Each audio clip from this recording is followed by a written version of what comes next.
So, folks, Ben Shapiro is, frankly, running scared of Zohran Mamdani.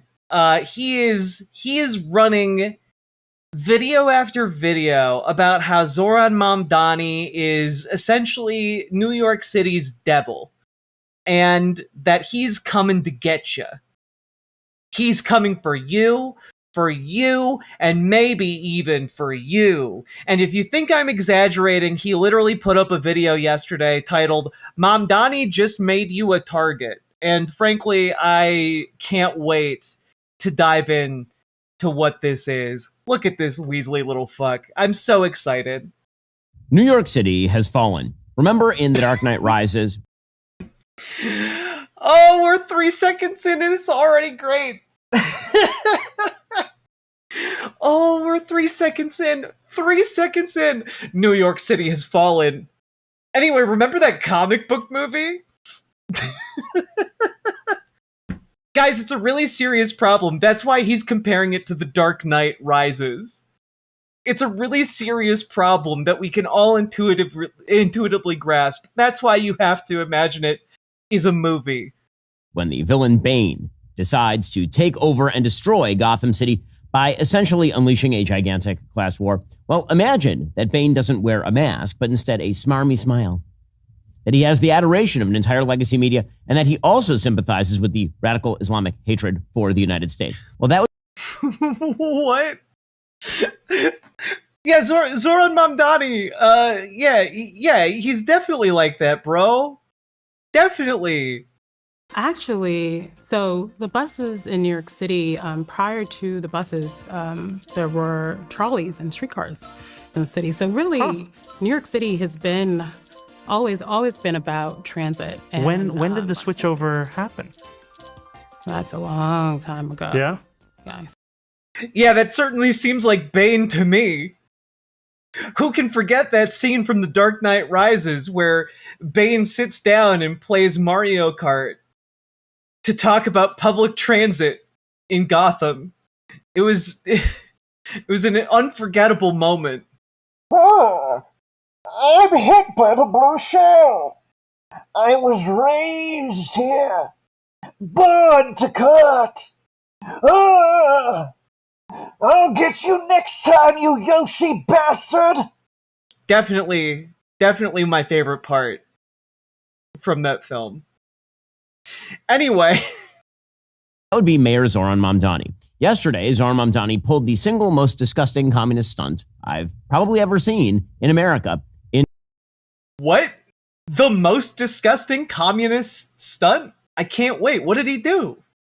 Did he like praise the massacres of Mao Zedong? Did he deny the Holodomor? What are you talking about? In New York City, and it's only going to get worse from here. This is the Ben Shapiro Show.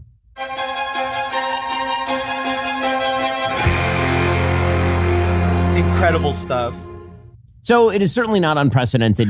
You think the red shells are your ally? I was born with the red shells, molded by them. Face the wrath of my blue shell.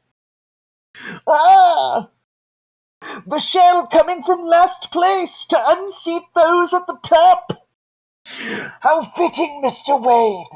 Human history that when people take positions of power, they seek to unleash the proletariat against the bourgeois. In fact, it's really, really common. Well, Zohran Mamdani decided yesterday that it would be a great idea to do this in the most obvious and disgusting way. So yesterday, according to the New York Post, Mamdani's administration published a searchable database of New York properties that could theoretically fall under the state's new pied-à-terre tax. And so that pied-à-terre tax was supposed to be a tax on people's second homes. And now the city has decided to upload a comprehensive list purporting to cover all unoccupied non-primary residents in the 5 boroughs worth north of $1 million, but not just the addresses, the full names and the addresses of every single property owner. So it's just a list of supposedly rich people. The New York Post counted some 960,000 residences and individuals listed as potentially in line to be hit with Mamdani's pied-à-terre tax, even though originally when he was selling this stuff, he said it would be 31,000 homes that would be liable for the pied-à-terre tax, the second home tax. So they listed almost 1 million residences and people. And includes everybody who's rich, including, by the way, some A-list celebrities like Taylor Swift, Cynthia Nixon, ironically.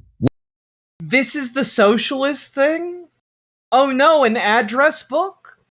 The yellow pages have been published online? Woody Allen and Martin Scorsese. 2 city council members appeared in the document. It was originally supposed to list apparently only non-primary residences, which again is bad. Okay, it would be bad if they had just done it the way they were supposed to by listing non-primary residences. First of all, why is it your business who owes tax? Why is that your business? As long as they are abiding by the law and paying the tax that they owe, why ought you know their name and address? There's only one reason to dox people this way, to release people's Dog, what are you talking about? name and address and say, these are the Richie Riches. There's only one reason to do that, and it's because you wish to unleash the He's like, there's only one reason to do this.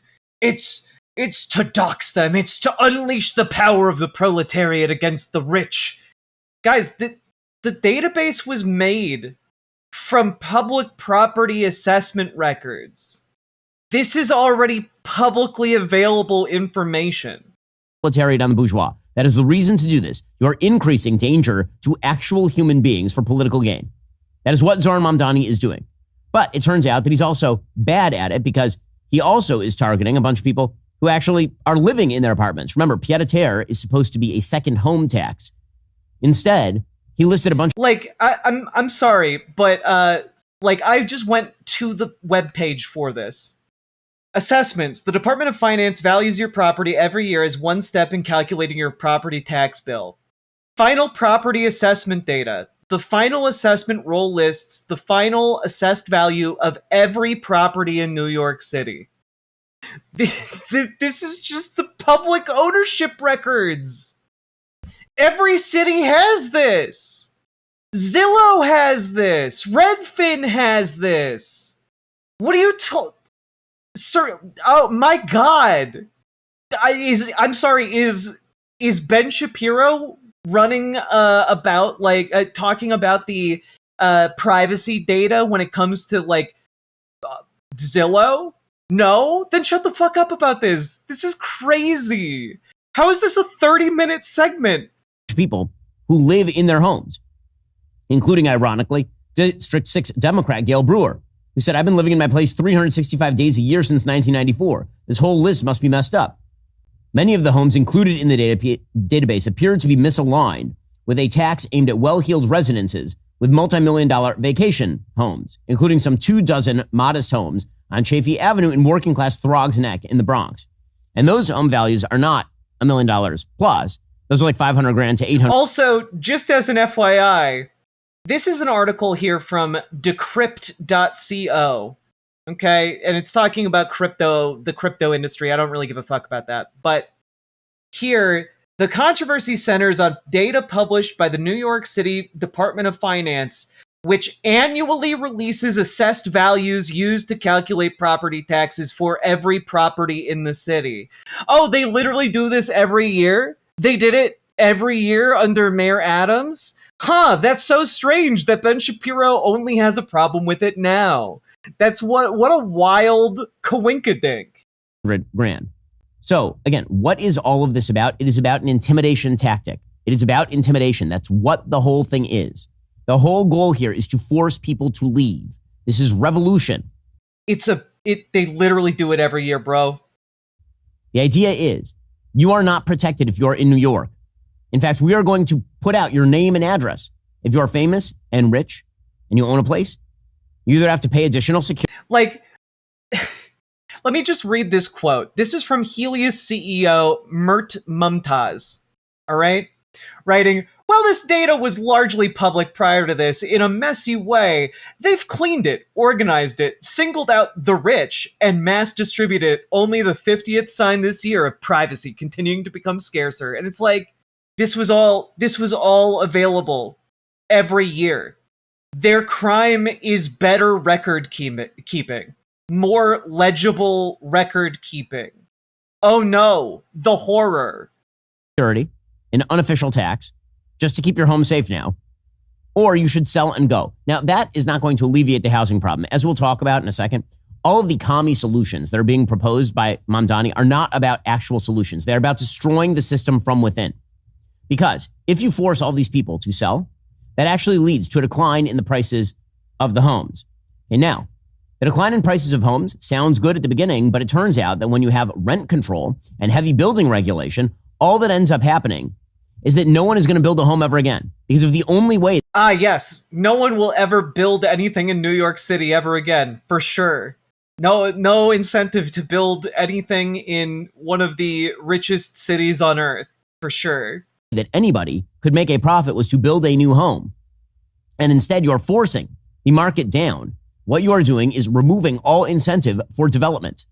What would be really cool is if Ben Shapiro became an ally in the fight for like data privacy, because Americans desperately need better data privacy laws. The amount of data that gets harvested on the regular from just your regular run-of-the-mill internet activity is ridiculous.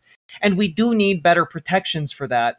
But this is like very clearly a case where like these fuckers don't give a shit about their data being collected. This is either a blatant sign that he is bought by rich conservatives or he is legit stupid AF. Holy shit. Well, he's bought by rich conservatives, right? Like, it's the reason why this story is being reported in like conservative circles, and like you can see it. Like, let me just go over to Google real quick. New York database as a Google search result here, right? Mamdani New York Post, crypto site, Times of India, Washington Times, Fox News.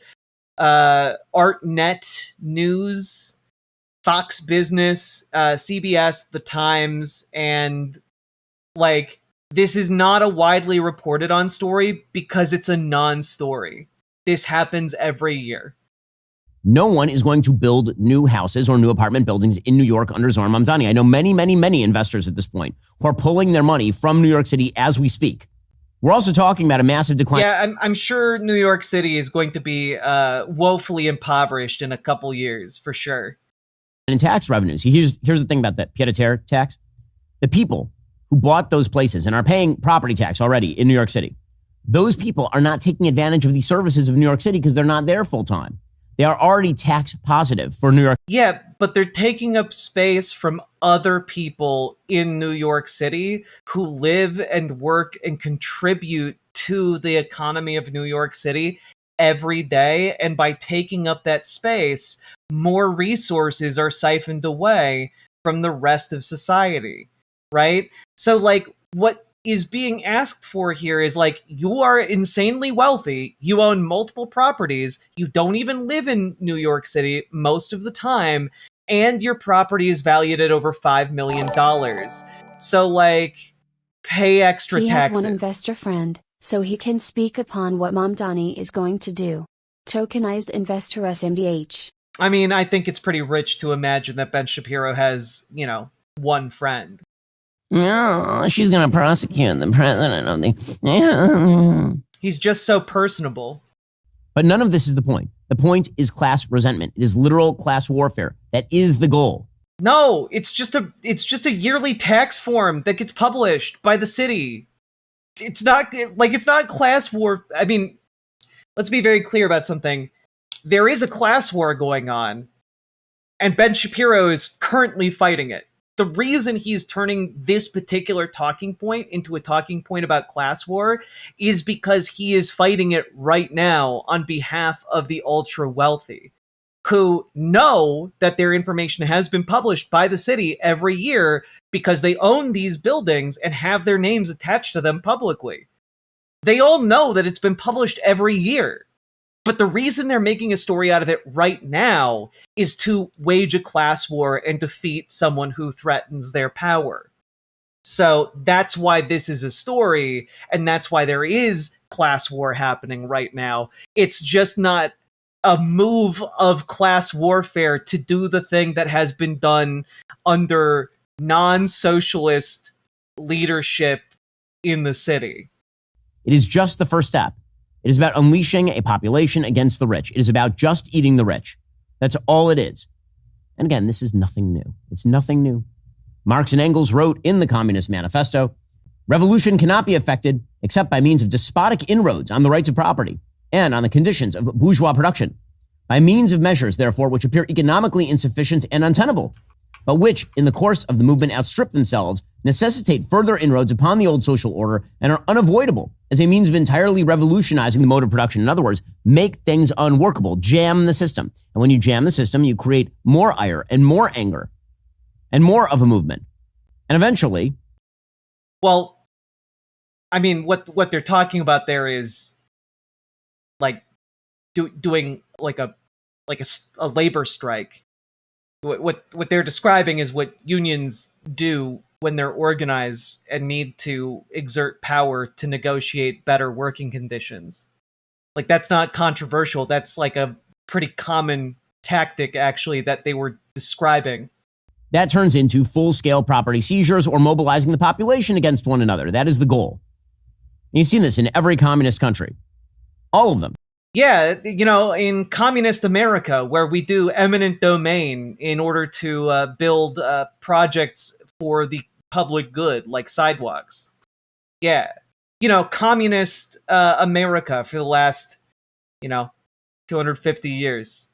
In 1929, Stalin was unleashing the proletariat against the so-called kulaks. Yes, communism is when taxation. Private homeowners and landowners. Mao in 1934 gave a speech in which he said, if we only mobilize the people to carry on the war and do nothing else, can we succeed in defeating the enemy? Of course not. If we want to win, we must do a great deal more. We must lead the peasants' struggle for land and distribute the land to them. And that is the goal. What are you talking about, dog? When has Zohran Mamdani ever aligned with this? Like, when has Zohran Mamdani got up and said, I want to redistribute land to the peasantry, a la Chairman Mao? What are you talking about, dog? The size of the bricks they are shitting would put the brickwork on the pyramids of Giza to shame. If we only mobilize the people to carry on the war and do nothing else, can we succeed in defeating the enemy? Of course not. If we want to win, we must do a great deal more. We must lead the peasants' struggle for land and distribute the land to them. And that is the goal. More recently, Robert Mugabe, the dictator of Zimbabwe, he decided on what he called fast-track land reform. That was proper. Wait, what are you... How does this relate to the routine publishing of the 2027 fiscal year taxation records? What are you talking about? This happens every year, dog. How is this?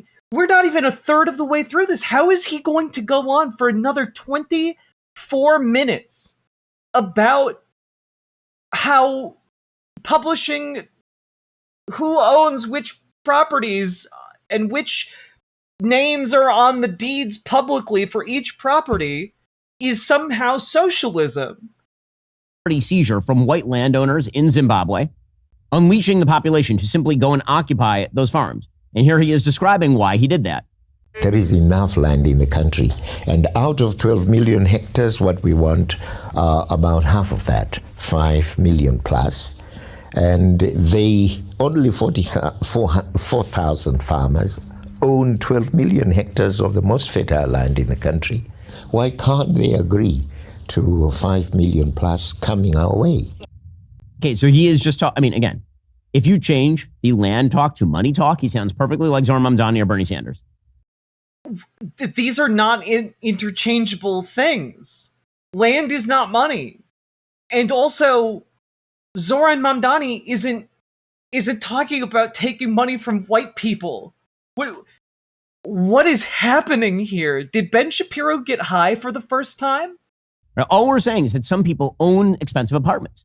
And more people should be able to own those. Why should we have such wealth inequality? We have taxation. What are you talking about? When we had more progressive taxation in the past, did that mean America was socialist? What are you on about? Always the same logic, always and forever.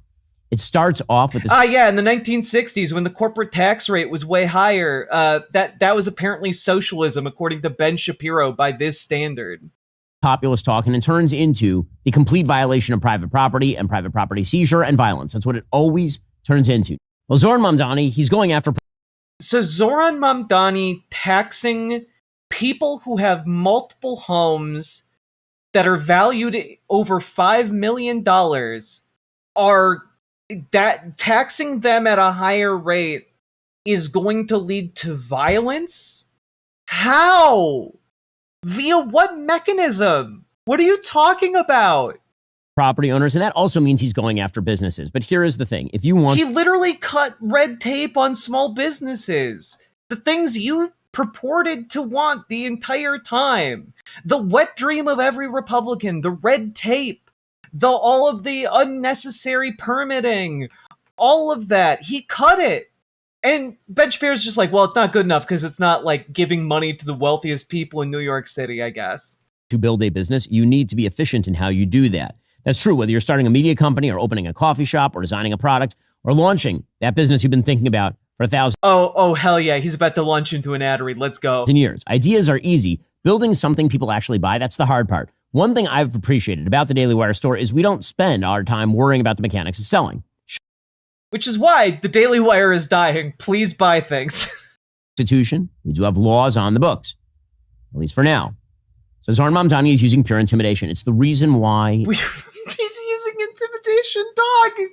This is an every year thing.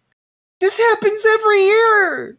It's a pure intimidation game to have people pay their taxes in America. What are you talking about?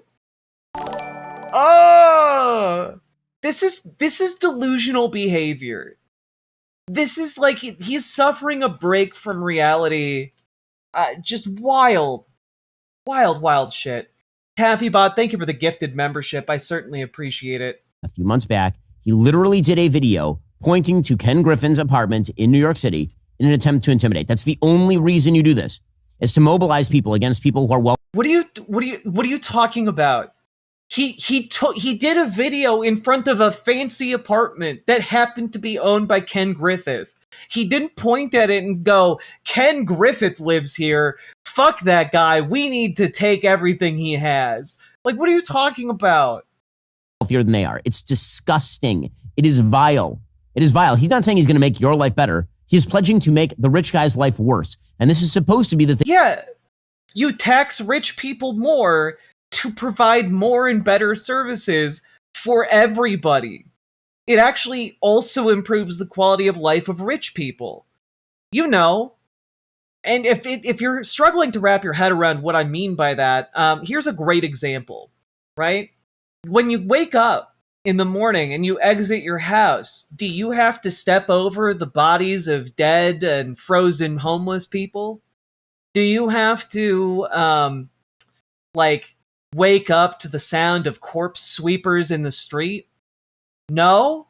Oh, it's because we taxed the rich more and we were able to get people into homes. We were able to get people the social safety nets that they needed in order to live and thrive and get the help they need and become more integrated into their local community. Oh, happy day. Now, even if you're a rich person, you don't have to go outside and see a junkie lighting up. Oh, now if you're a rich person, you don't have to go outside and step over the bodies of, the dead to get to your fancy rich person job.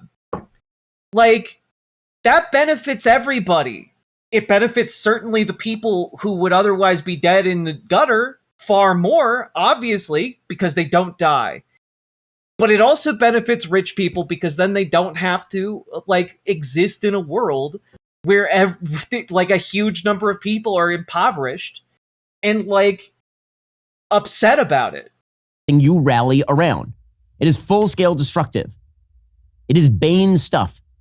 And understand that for Zohran Mamdani... He's not even trying to sound rational. Remember when this guy was considered the cool kid, the cool kid's philosopher, he was called by the New York Times?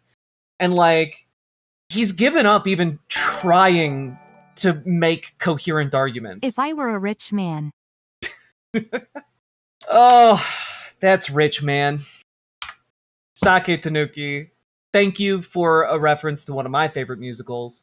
And also, for the 5 tier 1 subs. The Bane mask isn't the face mask that is donned by Tom Hardy. The face mask is the smile, because underneath that smarm, underneath that plastered on grin, is the most vile, anti-American person you can imagine running New York City. It's insane. Yeah, for sure. For sure. It's absolutely insane. 100%. Let's just take a quick look here at this man who just absolutely hates America. This guy just really hates America, for sure. Today, our nation marks 250 years since we declared our independence. When we look at America, what do we see? Here at City Hall, as I sit behind George Washington's desk, alongside new Americans who came to this country, I cannot see all of America, but like so many who came before, I can see New York City. That legacy of every generation of Americans insisting that the right to life, liberty, and the pursuit of happiness extends to them too, is no relic of the past. For generation after generation, we have been told that when the world has sent its people to our shores, it has not sent its best. It sent Puritans and Sikhs and Quakers and Muslims and Jewish people who were banished for praying the wrong way, worshiping the wrong gods, angering the wrong people. We are told that America is exceptional because we are richer, stronger, more powerful than everyone else. The truth, my friends, is that America is exceptional because here, nothing is fixed into place. It belongs to our newest Americans, those standing here with me today, all of whom were recently naturalized. Nearly a decade ago, I too felt what you feel, the joy of no longer being just a New Yorker, but an American too. You each hold a special power to determine what America means. The powerful have always known their answer. America, in their view, is an arena of supremacy, where only a select few are allowed freedom, where not all are created equal. How small they are, how weak, how unoriginal. At every moment in our past, those who led through exclusion and isolation have tried to win power and enrich themselves by turning us against one another. Division is the oldest trick in politics and the cheapest. But time and again, including 250 years ago, those forces of division have been vanquished by the forces of progress. As we mark 250 years, what do we see? We see a city of contradictions within a nation of contradictions. One where children go to sleep hungry while the world's first trillionaire hungers for more. We see masked agents terrorizing our streets, eating food cooked by our undocumented neighbors before spiriting them away in unmarked vans. We see a nation whose immense wealth has been built by those with calloused, dirt-streaked hands. And we see a nation that has allowed so much of that wealth to be held instead in the soft hands of a precious few. But that is not all we see when we look for America. We see it just as clearly in every American who still believes this country belongs to we, the people. We see America each time neighbors link arms with neighbors without asking how long they have lived here or what papers they have, as ICE invades our neighborhoods. We see America each time those young and old stand in the beating rain or the stifling heat to cast their ballots. We see America each time working people demand more, not just for themselves, but for their fellow Americans. Patriotism has never been about pretending our nation is without flaws. Patriotism is every act of righteous dissent. After all, who loves America more than those who have sacrificed so much to make it free? Ours is a nation working each day towards the perfection in which it was conceived. A nation striving each day to better itself. Therein lies the work of America. What a privilege each of us has to live in a nation that every one of its inhabitants can shape. Thank you. God bless America. God bless New York City. And happy 4th of July. Yeah, that's a guy who really hates America right there. Just absolutely despises it. For sure. That man's love for New York City and that man's love and belief in the possibility of what America can be is some of the purest patriotism I've ever seen. It is the love of neighbors made manifest. Ben Shapiro looks at that man who just gave that speech and says, is the most vile, anti-American person you can imagine running New York City. It's insane. Remember this video? Remember this creepy face coming at you at 3 a.m.? Well, today, we're taxing the rich. I'm thrilled to announce we've secured a pied-à-terre tax, the first in New York's history. This is an annual fee on luxury properties worth more than $5 million, whose owners do not live full-time in the city. Like for this penthouse, which hedge fund CEO Ken Griffin bought for $238. Oh, sorry. He did point out that hedge fund CEO Ken Griffin bought it for $238 million. Yeah, no one would ever know that the guy who bought something for $238 million owned it, for sure. $1 million. This pied-à-terre tax is specifically designed for the richest of the rich, those who store their wealth in New York City real estate, but who don't actually live here. But even so, they're able to reap the huge financial rewards of owning property in, dare I say, the greatest city in the world. And most of the time, these units are sitting empty, since again, they don't actually live here. This is a fundamentally unfair system that hurts working New Yorkers. Now, it's coming to an end. Yeah, also, Ben Shapiro is driven by quite a bit of racism. Keep in mind, Ben Shapiro is also one of the guys who wrote that Arabs love to bomb shit and live in sewage. So, you know, Ben doesn't like guys like Zohran. It's just crap. By the way, again, the list that he released is for everyone. Suppose Orange circle emoji. Quite frankly, that love was very phony, and goes to show the true nature behind the Democratic hoax. He's anti-capitalism, so he's anti-American. 100% Taffy Bot. You nailed it. You ripped it off, Trump style. who owns an apartment above $1 million and it's below that. It is not about that. It is an implicit threat. This is all an implicit threat. That's why you go outside someone's house and show a video of it. You're not doing that because you are trying to generate good public policy. It is a threat. It's all a threat. And the goal is to wreck the system. That is the entire goal. It is to force people out. It is to force them to not only sell, but to leave. And of course, that's just the beginning because, of course, the end goal, as it was with Marx, is to nationalize the means of production. That's not what Marx was advocating. This bothers me so much every single time it comes up. That is not what Marx was writing about. He was not advocating for the nationalization of ownership. He was writing for the democratization, there we go, of the worker. It needs to be democratically owned and operated, which isn't just trading one master for another. It is a profound shift in the system of ownership, in how labor is moderated and distributed and controlled. Because when you have democratic ownership of the means of production, what you have is the worker having an equal say alongside the other workers who work in that job, who work in that factory. This is not the same as nationalization. And making that argument reveals a profound misunderstanding, if not outright misinformation, about what Marx was writing about. And it kind of says a lot that if they are deliberately misinforming their viewers, that they know that Marx was making good arguments if they need to misrepresent them. And so he's doing that too. So Mamdani yesterday didn't just unleash this gigantic list of basically every property owner in the city. He also laid out a plan for 5 city-run grocery stores. Now, what he says, again, the gigantic lie here is the grocery stores are gouging you. It's nonsense. America is the most well-fed country on planet Earth. It is not particularly close.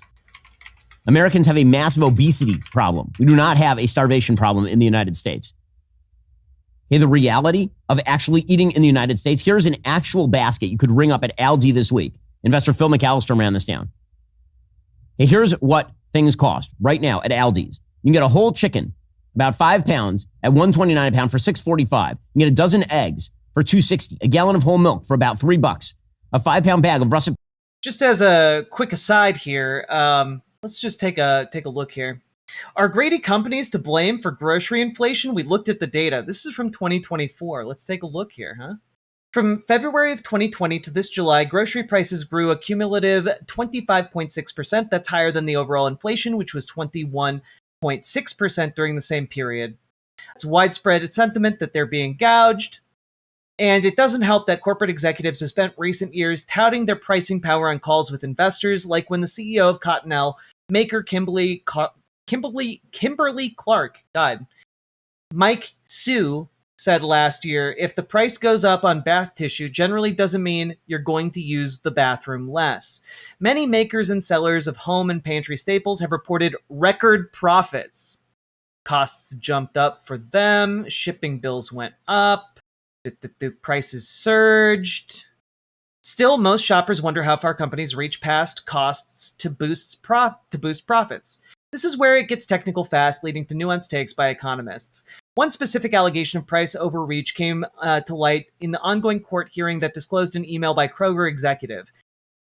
In March, he wrote that the supermarket chain's milk and egg prices were significantly higher than was necessary to account for inflation. Kroger later said the email was cherry-picked from a specific period and did not reflect its pricing approach.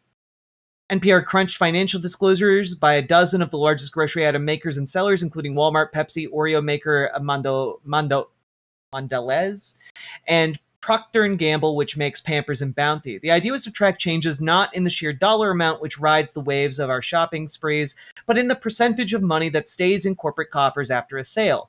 Economists and accountants use different metrics for this. Gross profit margins of big-name stores and brands stayed mostly steady. Company data doesn't offer a satisfying explanation for why families like Navarro's are finding their grocery budgets stretched by pricier meat and snacks. So most economists look more broadly at U.S. retailers and food manufacturers for clues about the industry overall. Even though profit margins for grocery stores have gone up, the increase appears to be only a small contributor to the rise in food prices relative to the increase in operating costs. Markups at grocery stores were slower to grow, slower to decline. What does this mean about inflation? If supply is fixed, buyers suddenly have more money, then prices are going to rise. That's kind of what happened. Only this year did brands, including Pepsi and Nestle, begin noting pushback from shoppers. Walmart and Target have started promoting discounts and lower prices. Costs of ingredients and shipping has eased. Wage growth has cooled. So many grocery prices have been declining, including those for cereal, cheese, and fruit. So basically, it kind of seems to me, if you're reporting record profits, it indicates, and the prices are staying stagnant and staying high, the profits are coming from what you're charging your customers. It's not rocket science here. But I will also say that under Donald Trump, prices have gone up 40%. So we're continuing to be gouged and continuing to eat the costs of increased shipping, of the energy crisis, all of that. And Ben Shapiro is still saying, as again, people who are unable to afford groceries are struggling. He's like, well, actually, grocery prices in America are the best in the world. Ba, ba, ba, ba, ba. Why did you skip that Biden part? What Biden part? This was reported in 2024. I didn't skip it. It was all under Biden. But what I'm trying to say, because that article was from 2024, but this is from today. Grocery prices have the biggest jump in 50 years. And you can look at this map, this graph, rather, of grocery prices. And you start to see this massive spike when it comes to COVID, of course. And then you have, 2020, 21, 22. This is under Biden. And then it continues to go upward instead of resuming or going back down to normal, as Trump tried to promise. And, it just continued to go up. That's crazy. Potatoes for $3.40, a 3-pound bag of yellow onions for $2.20, a 2-pound bag of carrots for $1.55. Yeah, that was Trump's fault. Liberation Day tariffs, picking a war in the Middle East that chokes off the supply line for diesel fuel, like all that shit. Pounds of bananas for $1.55, a 2-pound bag of white rice for $1.90, 1 pound of dry black beans for $1.35, 1 pound of spaghetti for $1.15, a jar of pasta sauce for $1.85, a loaf of bread for $1.45, and 42-ounce canister of oats for $3.15. That's 22,000 calories for $31. Is the suggestion in the United States that groceries, again, everything is too expensive, okay, because of inflation. But that does not mean that a government-run grocery store that is designed, by the way, to be too expensive, to undercut the food supply of New York, because that will be the predictable result. I'm sorry, the municipal grocery store is designed to be more expensive? Wait, what? To be too expensive, to run grocery store that is designed, by the way, to be too expensive, to undercut the food supply of New York, because that will be the predictable result of this. I'll explain. I am baffled by this entire segment. Wow, the discount wholesale grocery store has rice and beans. Amazing. Yeah, no kidding. But also, like, rice and beans are great. I made myself some great refried beans today, okay? I'm not against refried beans whatsoever. But I am here to say that people want to eat more than just rice and beans to survive. The idea that, like, oh, you're poor, only eat rice and beans now. That's crazy. That's crazy. I also just want to point out here, we just covered this, but, like, Ben Shapiro has been utterly wrecked by this. They're offering a 30% discount relative to other grocery stores on produce, meat, bread, and milk, not rice and beans. You can still buy the rice and beans at the municipal grocery store for cheap, but you can also buy other things for cheap too. You know, like maybe you don't need to be super wealthy to afford buying like a pound of ground beef, for example, or a gallon of milk. Maybe you shouldn't need to be middle class in order to afford quality produce. How big are these 5 stores? I mean, they're gonna be so because he believed. they're gonna be fairly big. Here he is giving his speech in one of them. You know, looks like a fairly decent sized place. Ben is wildly off base here in a way that's like actually kind of shocking. It's like he did all of his research for this with ChatGPT. In a second. This is all poser crap. It is nonsense. Here's Mamdani laying out his plan to undercut private sellers of groceries in New York City, which will have some pretty predictable results. Today, Oh, okay. He's showing this, but I'm going to point out, hey, you're not undercutting other grocery stores when these municipal grocery stores are being opened in food deserts where there is no competition. The reason they needed to open municipal grocery stores was because these areas of the city didn't have grocery stores that people could go to. There's no competition where they're opening. That's the point. The point is that the people who live in the poverty-stricken areas of New York City shouldn't have to hop on a subway for 40 minutes to another grocery store and then 40 minutes back.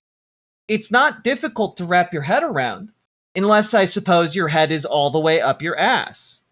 Are slated to cost taxpayers $70 million. $70 million, which again is already up $10 million from what Mamdani said on the campaign trail. One store in East Harlem is slated to cost $30 million. It is a ground-up construction. It'll work out to more than $3,000 a square foot. To build a Whole Foods or a Trader Joe's is $800 a square foot. So Mamdani is already just subsidizing his government-run grocery stores with taxpayer dollars. That's what this is. Right? This is taxpayers absorbing the cost for a thing they don't need to do in the first place. The store is spared from paying rent and property taxes, but the New York Post says the store is going to operate at a loss of at least $300,000 per year indefinitely. Listen, what Mamdani is doing right here is not realistic, obviously. It's utopian and really ugly, and it violates every basic principle of Econ 101. He's not interested in saving money. It doesn't violate every principle of Econ 101.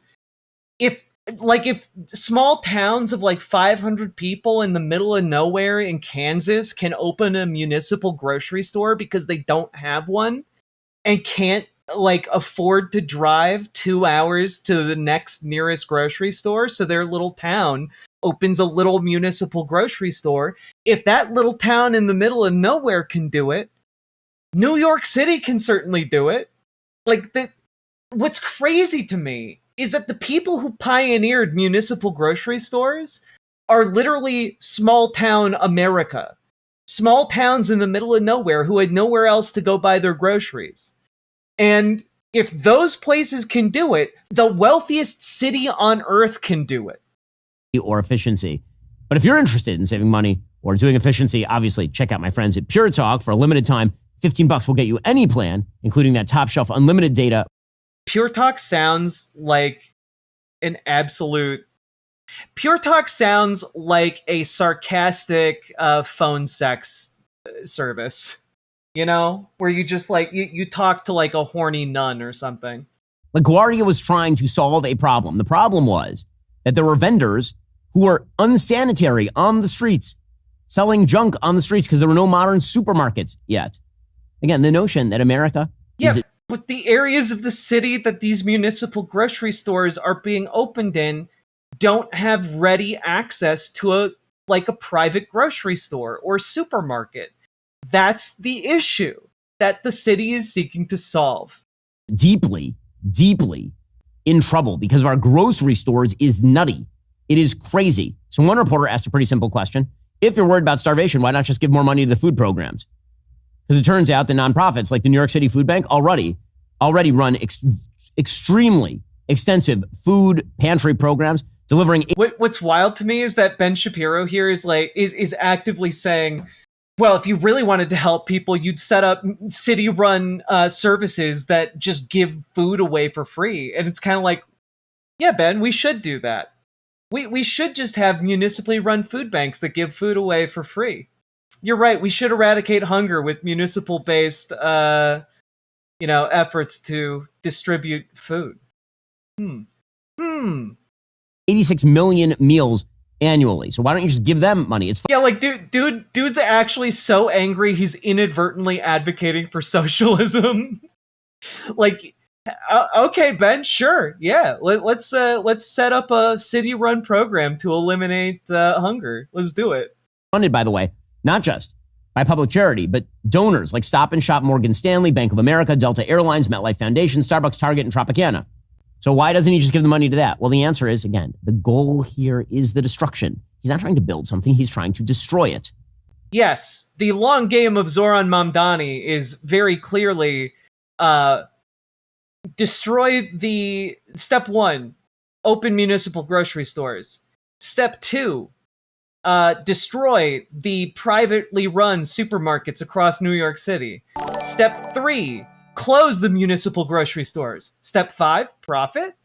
It sounds like what you're essentially offering these purveyors of grocery services is you cover the property tax, you build out the building, you cover any sort of recurring rent, but they have to bring in the food, discount it a certain amount, high quality of wages. I mean, these are millions of dollars effectively shuffling back and forth. So I'm wondering why not just spend these millions of dollars and give to agencies like the Campaign Against Hunger or City Harvest or, just direct established food programs.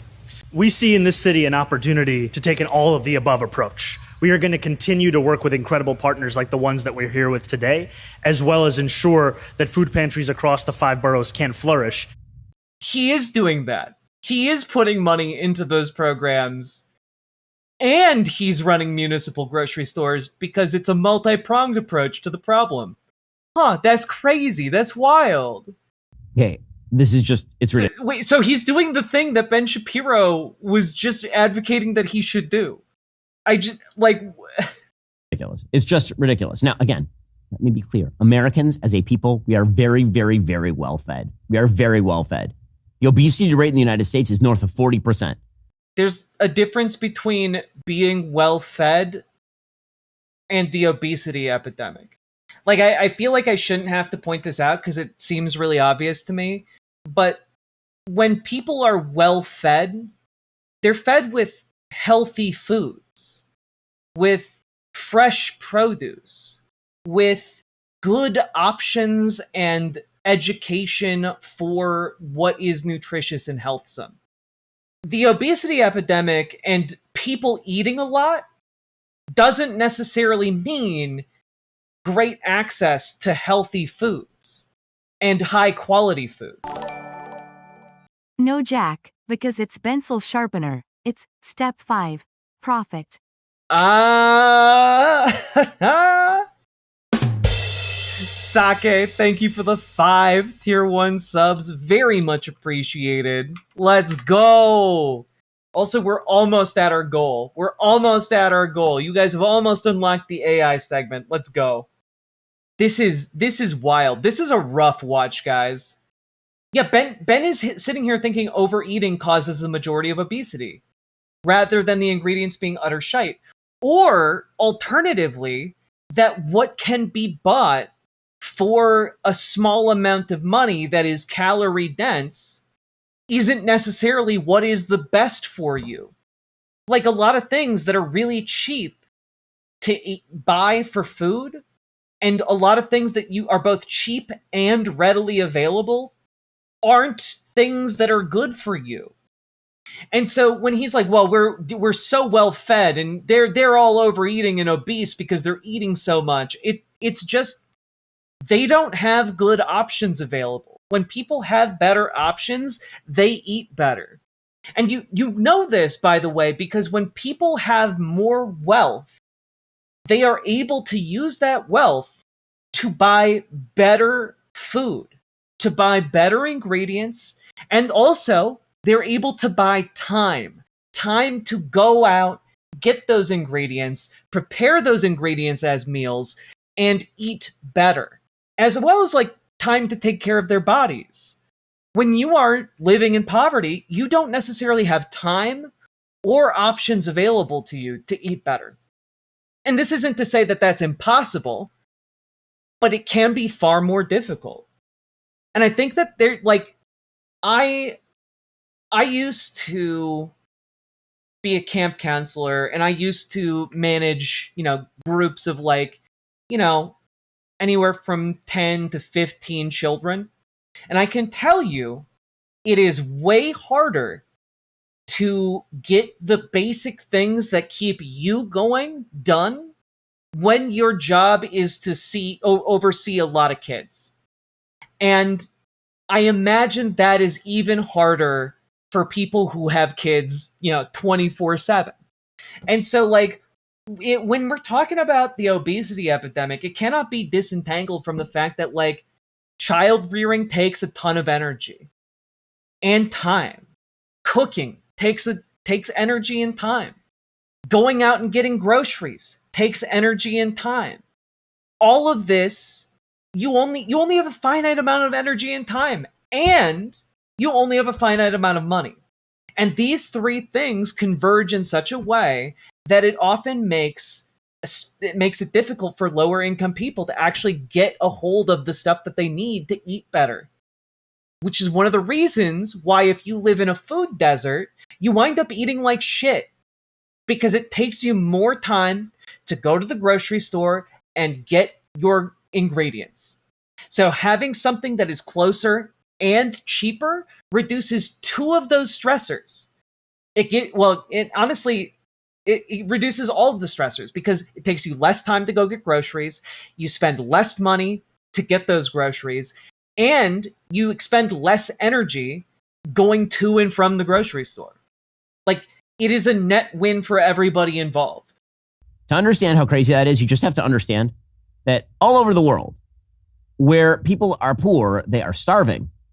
In the United States, where people are poor, they are obese. There's a very heavy association in the United States between poverty rate and obesity, which does not speak to starvation. And again, that doesn't speak to quality of food. Yeah, it doesn't necessarily speak to starvation. It speaks to malnutrition, right? That's literally what it speaks to. It speaks to the fact that people who are poor have fewer options. This makes me so mad. This talking point is such bullshit. Ben should know how much energy child rearing takes, considering he defends Trump, best friend of Epstein. Also, Ben has 6 kids. What's insane to me here? Let's just talk about this for a split second. I come from Minnesota. So for those of you who don't understand or know Minnesota, Minnesota has municipally run liquor stores and has for like 100 years. And those municipal liquor stores are competitive with privately run liquor stores. There are private liquor stores. There are municipal liquor stores. The prices are a little bit better at the municipal liquor stores, and the money that is spent at the municipal liquor store goes back into the local government. It's actually pretty sweet. People here in Minnesota like the municipal grocery stores. They're pretty great. They're large. They have great selections, and like generally are pretty rad.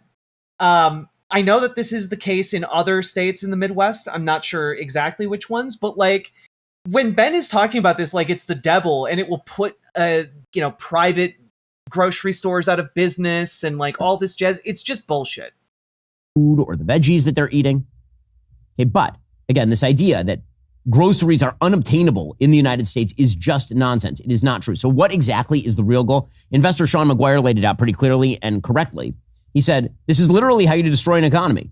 You tax people to subsidize these community-run grocery stores. But two things then happen. The people being overly taxed start to leave to places like Miami. That's what happens with Ken Griffin and his business. And second, shoppers leave the traditional grocery stores and they go to the subsidized community stores because the prices are lower. Then the traditional grocery stores go bankrupt because they can't.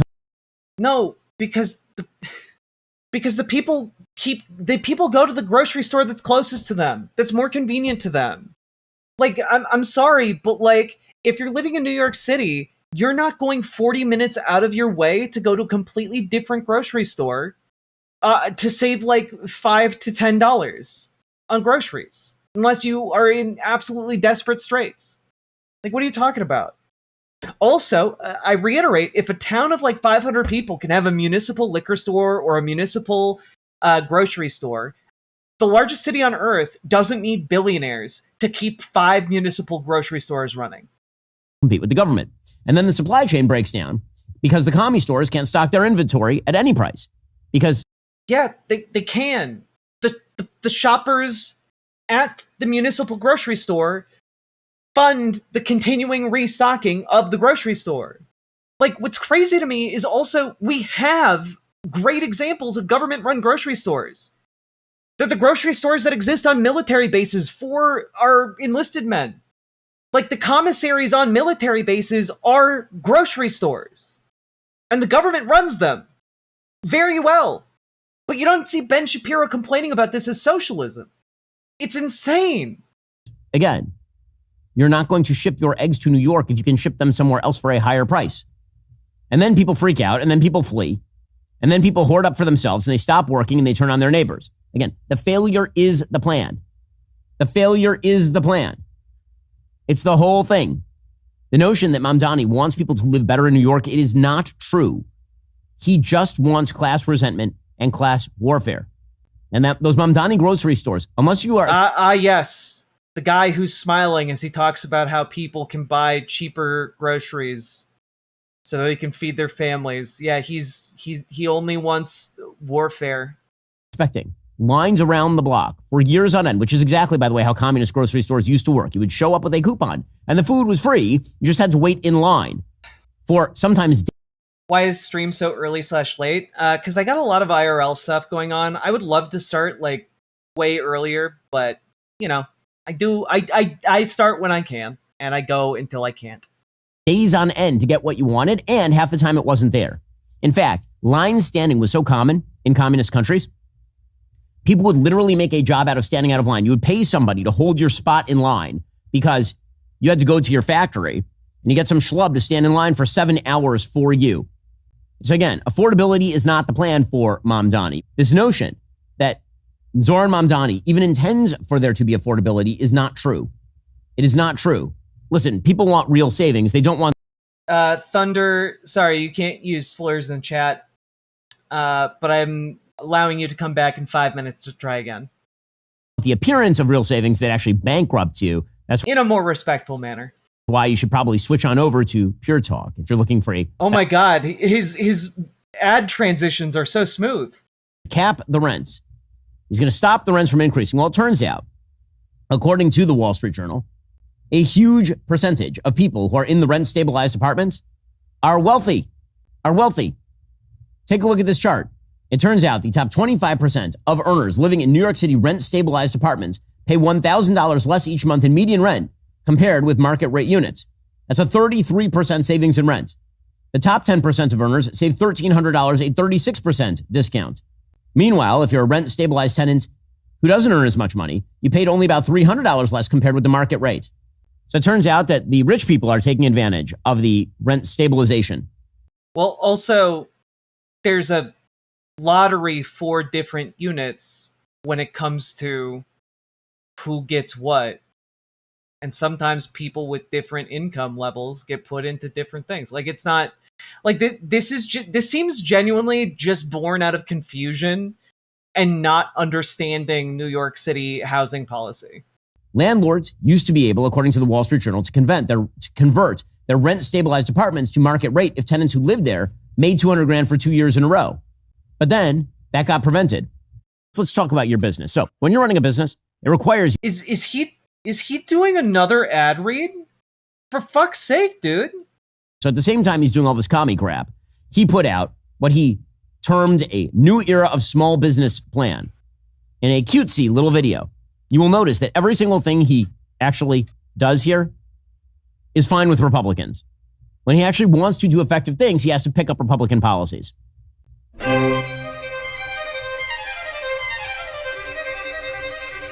He's doing it as a chef's table video, of course. Everything is very cutesy for him. Mayor's table open for small business. Halal Fatal, skewering administrative barriers and streamlining access to street vending. Vivaldi does not appreciate the use of his music this way. The Aki way, reducing or eliminating excessive rules and penalties. Shows an ice cream bowl. Deconstructed double, working with the state to eliminate redundant frozen dessert permits. Again, this is all deregulatory policy. This is stuff that I support. Yeah, dog. It is. Suddenly it's really hard to criticize him now, isn't it?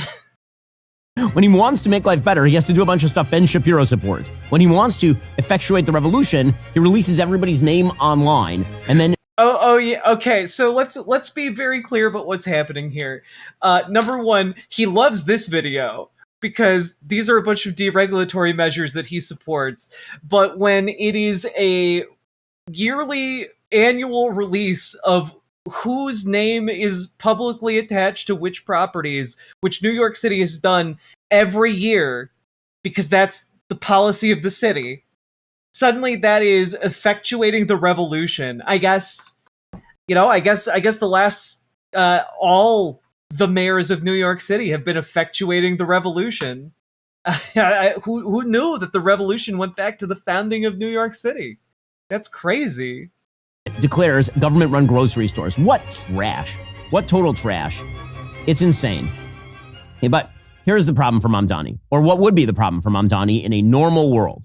It turns out the American people, they don't like socialism very much. They do not believe, actually, that socialism is about freedom. So Francesca Hong is a Wisconsin gubernatorial candidate. Wait, I thought we were talking Zohran Mamdani. Wait, where was the criticism of those policies, Ben?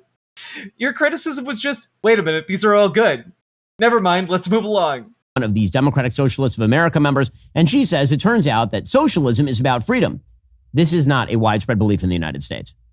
I think the word socialism has become politicized, and the connection to it is... Hey, I wonder if Ben Shapiro might be part of the reason why people misunderstand what socialism means.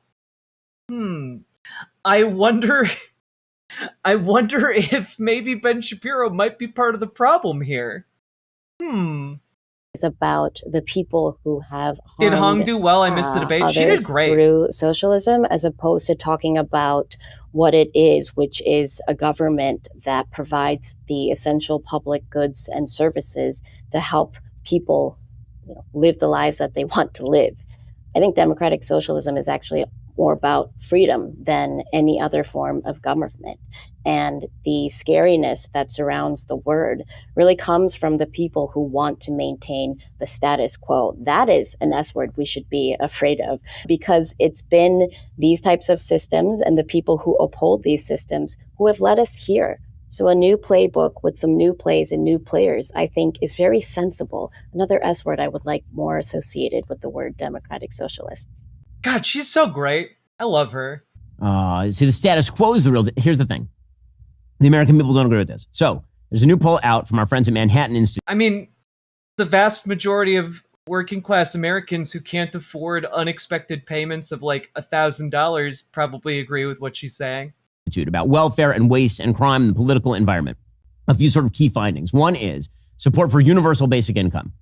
Only 32% of Americans, total, strongly or somewhat support universal basic income. The idea that the government ought to just give you everybody a check. It is opposed by 50% of Americans. Some 18% say they are not sure. Even among Democrats, only 51% support universal basic income. Among independents, only 30% support. Now, again, when you get to the youngsters being dumb, 49% of them support UBI, as opposed to people over the age of 65, 18% of whom support UBI. I would like to point out that I don't know that UBI is necessarily a socialist program.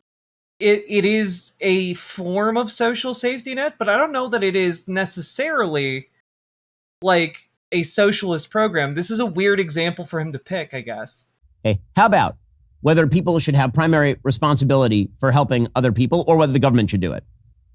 So Manhattan Institute offers some options. Who should have primary responsibility for helping people who can't help themselves?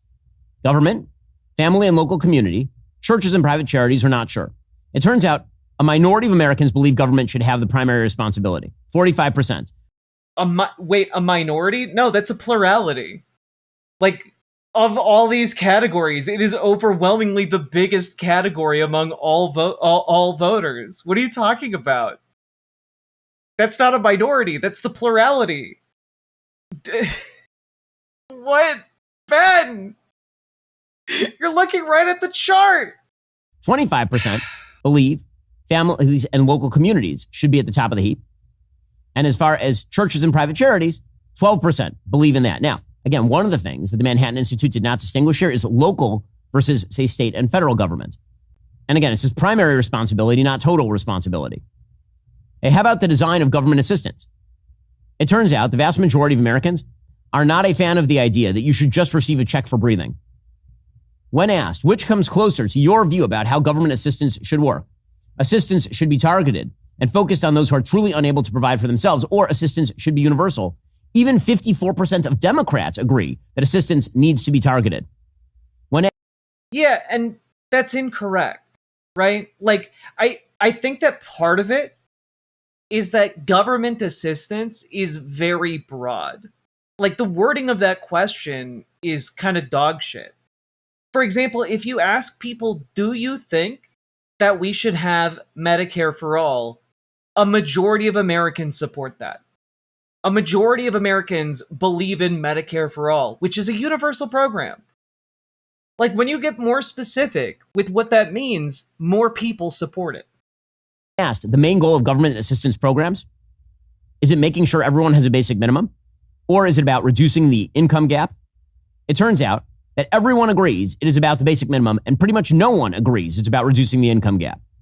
Wait, so just to be clear on that one, 65% of all voters think that government assistance programs should make sure everyone has a basic minimum, as in, like, some kind of universal social safety net that prevents people from, say, becoming homeless or going hungry or, you know, not having health care.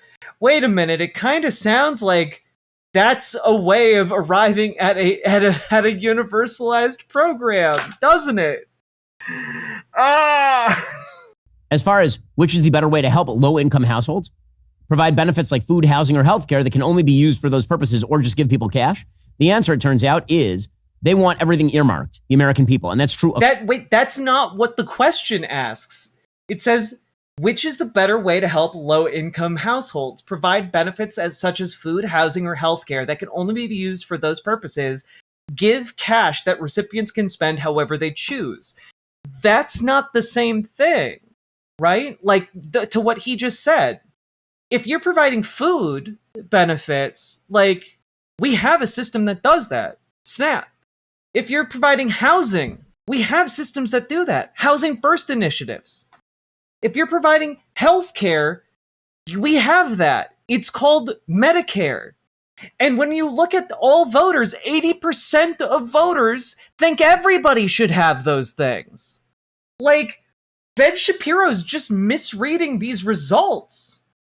Honestly, this is, like, this result from the Manhattan Institute of all places indicates that people do support socialism.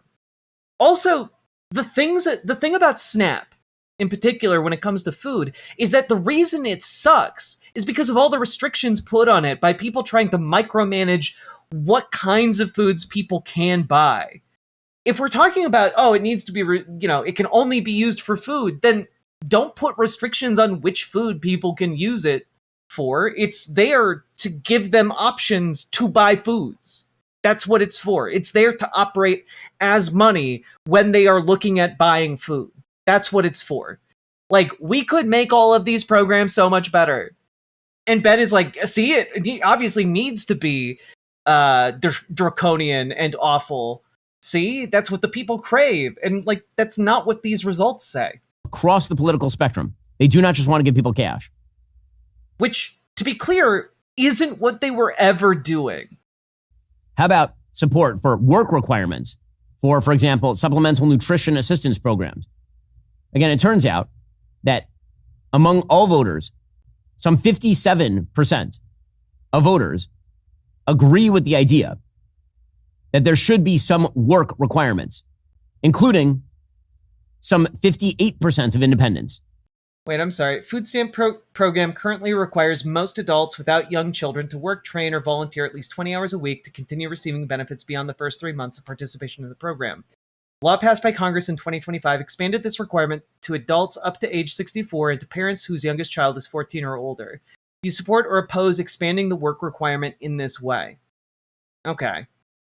Well, this sucks. Work requirements are bullshit.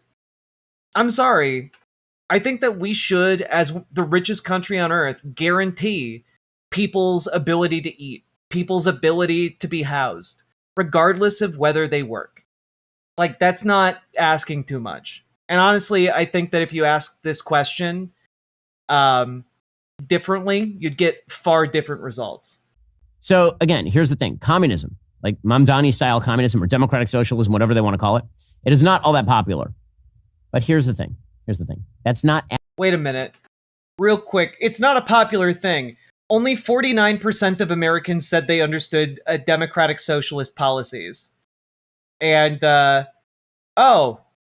weird. It's almost like people don't know what it means, but they are interested in learning what it means. And that's a huge problem for Ben. Sake Tanuki, thank you for the 5 tier 1 subs. How can religious institutions not require minimum work requirements to get food? Well, God wants the poor to have food, but, they gotta dance for it first. Actually, the spoonful of sugar that makes the medicine go down. The communism, believe it or not, is the medicine. The spoonful of sugar that makes it go down with young people is the anti-Americanism. That's the part that's fun. That's the part that's transgressive. And that's how you end up with a mayor of New York. That is how you end up with a mayor of New York who hangs out with people who celebrate 9/11 in the city in which 9/11 occurred. That's how you get there. It is the anti-Americanism. The anti-Americanism is not the bug. This is something we need to understand. Because I think there are a lot of Americans who believe that the anti-American... Just real quick here. Here we go. This is what I was looking up. Share of adults who have a positive view of socialism in the United States from 2010 to 2025 by party affiliation. 66% of Democrats view socialism positively. I bet as Zohran Mamdani continues to rack up W after W, that approval is going to go up across the board. Mechanism of Zohran Mamdani. How could he win in spite of that? No. He's winning because of that. I've been saying this for, at this point, well over a year. The reason the DSA is winning right now is not because of the communistic economic proposals. Most people see through those. Oh, actually, wait. Here we have a Harry Enton segment talking about it. The Democratic Socialists seem to be doing considerably better than they used to be, and they have the chance to knock off, in fact, Democratic incumbents in Congress. And part of the reason for that, why we're seeing these Democratic Socialists having such good chances or outright winning nominations, is take a look here. Net favorability among Dems. Democratic Socialists of America, look at that. A plus 17-point net favorability rating among Democrats. That is actually better. That is better than how congressional Democrats are viewed by Democrats at just plus 4 points. Over 4 times better received than an average Democrat. So no wonder that Democratic Socialists have such a good chance, because simply put, they are a better brand at this point than Democrats in Congress. Among Democrats, it's interesting to see who they like more. All right, and you've used this number before. I always find this fascinating. When you compare socialism to capitalism, how are they doing right now? Yeah, how are they doing right now among Democrats? You see this Democratic Socialists of America more positive than congressional Democrats. And I'll tell you, take a look at the trend line, the favorable rating among Democrats on socialism and look at this. In 2010, they were about equal. 50% had a favorable view of socialism. 51% said the same about capitalism. But capitalism has absolutely fallen through the floor. Look at this. It's now just 42% of Democrats who have a favorable view of capitalism. Socialism, on the other hand, up like a rocket. Look at this. 2 in 3 Democrats have a favorable view of socialism. So socialism is on the rise among Democrats. Capitalism is on the decline among Democrats. And again, this is part of the longer-term trend in which we are seeing Democratic Socialists doing considerably better among Democrats, electing a mayor right here in New York City, for example. And as we Oops. Whoopsie. And realize they're stupid. It is because of the anti-Americanism. It is the transgressive anti-Americanism. The selling point for Zohran Mamdani and his friends is not the communist affordability nonsense. That's what Jon Stewart pretends it is. That's not what it is. It is the belief that America is deeply flawed and evil and discriminatory and rigged, and that America therefore deserves whatever it gets. I'm sorry. This is an insane way to interpret anything that, to interpret Zohran Mamdani and his messaging. Literally anyone with eyes to see and ears to hear can understand that Zohran Mamdani does not hate America. Dude's literally the most patriotic guy I've ever seen in my life. That is a popular point of view, particularly with young people and with people who've been told by the left that they are marginalized victims of the system, the intersectional coalition. And if that group gets big enough, you can turn the city where 9/11 happened into a city run by a man who hangs out incessantly with people who celebrated 9/11. Who celebrated 9/11, Ben? Kind of sounds like Ben Shapiro is trading in, Islamophobic rhetoric here. Because, again, a common hateful and bigoted thing to say is that, Muslim people danced and celebrated 9/11 as it happened. And that's what he's saying Zohran Mamdani is doing. He's hanging out with people who celebrated 9/11. Yeah, it's Donald Trump's racist talking point, regurgitated here in 2026. Where the mayor of the city spits in the face of the families of the people who died on 9/11, which is exactly what is happening right now. What an amazing video you just watched, wasn't it? It truly was, in the most derogatory way to Ben Shapiro possible. That was truly vile and baffling. It was like looking through a window into a completely other world. I'm agog. I am aghast. Ben Shapiro is genuinely losing it. He's gone. Wild stuff. Anyway, folks, if you got anything out of that, hit the like button, hit the subscribe button, and leave a comment letting me know how washed you think the Daily Wire is, because genuinely, I think Ben's lost his golden touch. I think he's going to... I think the Daily Wire is circling the drain here, because that was genuinely some last gasp energy. Okay? All that being said, get organized, folks, because if you want to be part of the blue wave that is gearing up to happen all over this country, and you want to get good, progressive, DSA-backed candidates into office, guess what? You got to get organized now. So join your local Dems, join your local DSA, and folks, if you need help getting started doing that, You can join our Discord, reach out to GamerG for help organizing with your local DSA, and reach out to Dragonfly for help with your local Dems. Both have years of experience doing this. They can help you get involved. They can help you make the most of your time there. And also, last but not least, check out ImogeneOlivia.com, gender euphoric lingerie designed from the ground up for trans femmes, tested with cis men, cis women, non-binary folks. It is comfortable, sexy, non-tucking lingerie. And we just got a full restock, 2 new sizes, 1 new color. Go check it out, ImogeneOlivia.com. Link down in the doobly-doo. Let's keep on going. Riverboat Jack is coming to town. All the viewers gather round. Twitch and YouTube and swishy streams. All that content is bursting the scenes. Politics being flame more. Your sense of fashion